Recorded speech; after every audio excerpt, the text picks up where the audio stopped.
So let's start. Last week I've been reviewing, but failed to wrap up the re- review of the PR from Shihan the Riddick.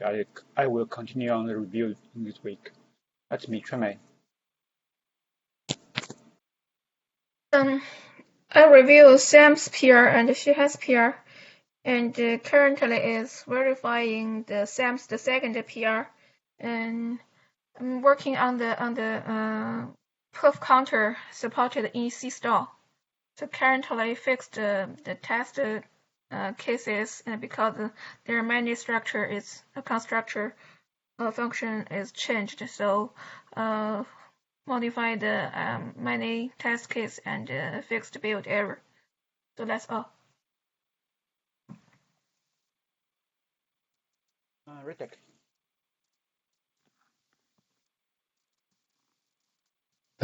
Two main things. First of all, is the most important one, of course, is the Crimson background. I went through the results of a run on Quite Fresh Master, and I figured out the reason for many failures. Actually, it was single bug in the in our manager client implementation. The fix got merged. Here is a link to the PR. Fixing that problem. Fixing this problem allowed to pass 3 new tests. Let me provide another link to the repeater. And I'm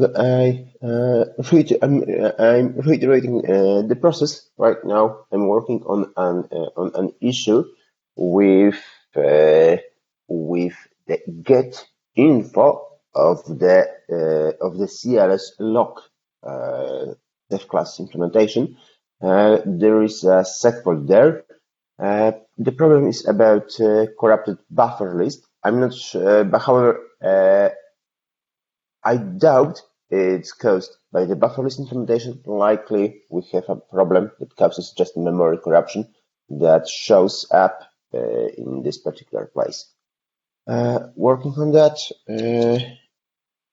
The second item, it's about the human readable backtracing.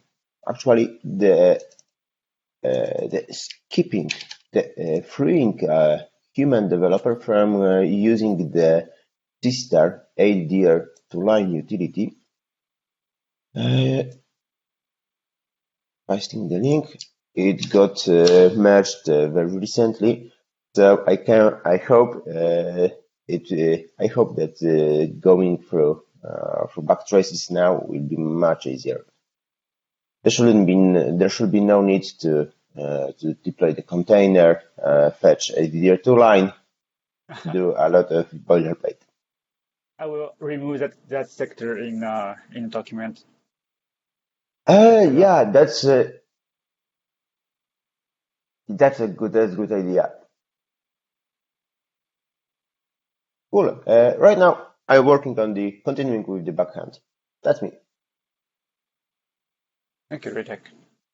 But do you happen to know why my attempt failed in the first place? Because I think I was following the pattern used by SeaStore upstream. They replaced the underlying I saw. signal handler. I saw. Okay, there was a few problems there. First one was about the backtrace symbol. It wasn't able to provide translation from address from an address to a symbol name for many cases. However, it has found the DSO the address was belonging to. So it was working only partially. I saw we put our symbols to the dynamic symbol table. Yes. You through the R dynamic option. However, I doubt it helps anyhow with inlining. While inlining is really it's happening in Crimson really often. But address line to line, the utility of address to line is not impacted by the inlining, right? So it works no matter if the code is inline or linked by symbols. Not sure. Okay. Not sure. Anyway, It's normal for inlining to have complicated impacts on backtraces. That's not a problem. Wait, can you guys hear me? You won't see a stack you won't see a stack entry for an inline function call. That's normal. That's just the way it goes. You'll still see the line number in the inline code wherever that is, but that's at least that's how it normally works. Okay, right.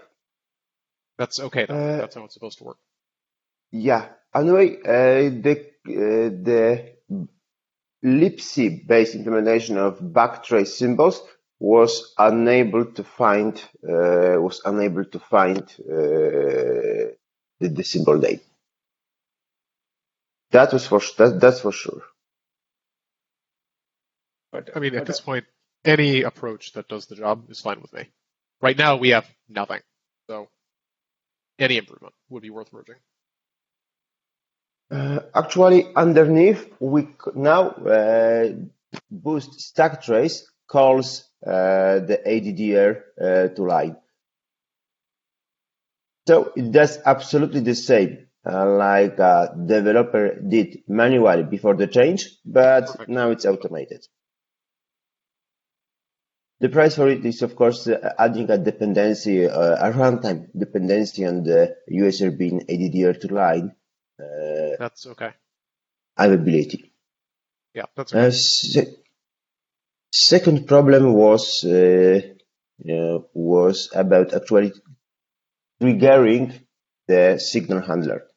Handle signal in SeaStore is quite bizarre. It requires operation. It requires having operational reactor. All it does, all the signal, actual signal handler from the point of view of the kernel is just setting a flag actually, and reactor during a new swept verifies that this flag set and calls the real handler provided by an application. That's fine if that works when simulating tech faults via kill by delivering a signal using the kill syscall. But if there is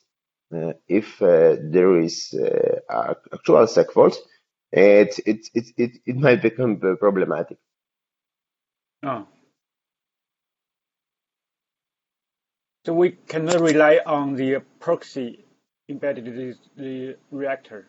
So we need to plan. Not at all, I am afraid. It would assume that the reactor is operational, which might not be the case.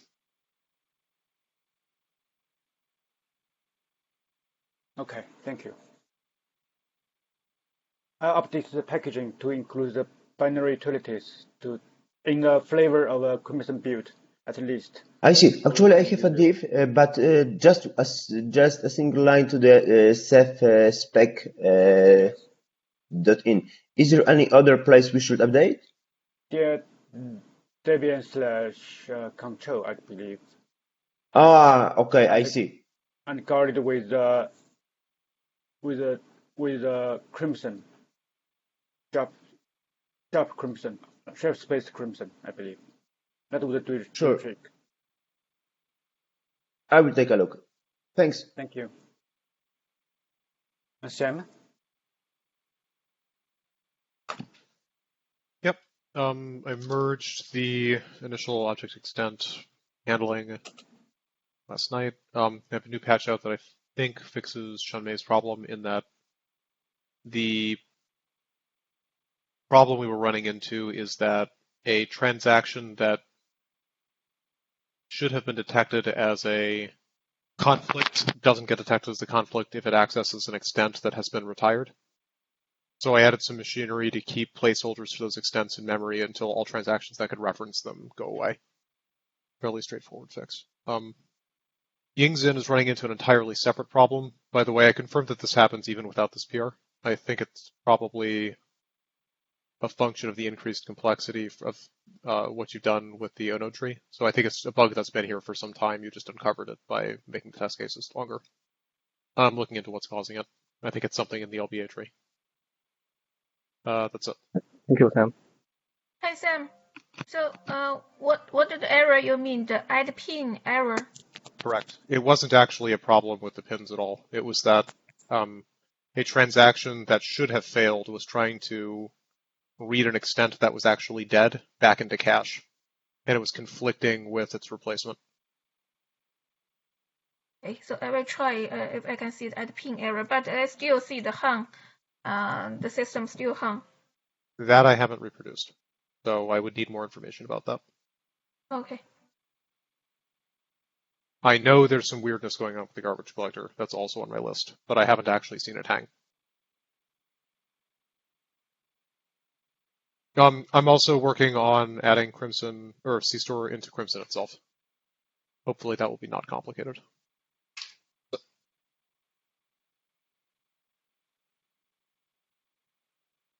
By the third working item, you mean integrating SeaStore into Crimson, right? Yeah, the Futurized make whatever needs to actually generate a SeaStore instance.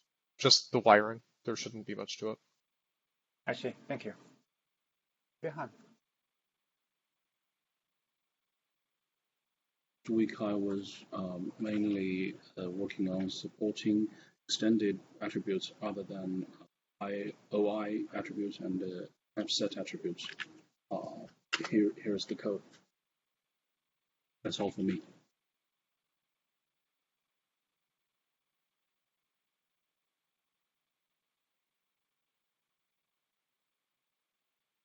I will ping Mark on the DBT test also in tonight. Seems it's not online or probably he was off last week. So. Okay. Thanks. Yingxin? I have completed the erase merge logic and also implemented related tests. And I'm currently fixing issues in the synthetic insert erase test, unit test. And after that, I will clean up the commit and integrate the implementation to the O-Node manager and send out the PR. And I will try to catch up with the SeaStore implementations. That's all. Thank you, Yingxin. Anything else?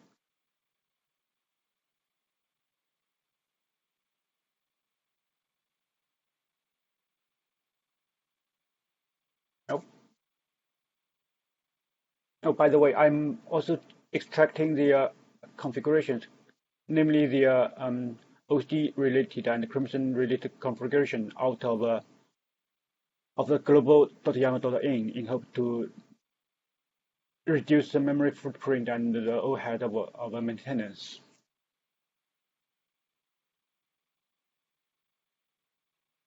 Talk later. Have a good one. See you next week. See you soon. Bye. Soon. Bye. Bye. Bye-bye.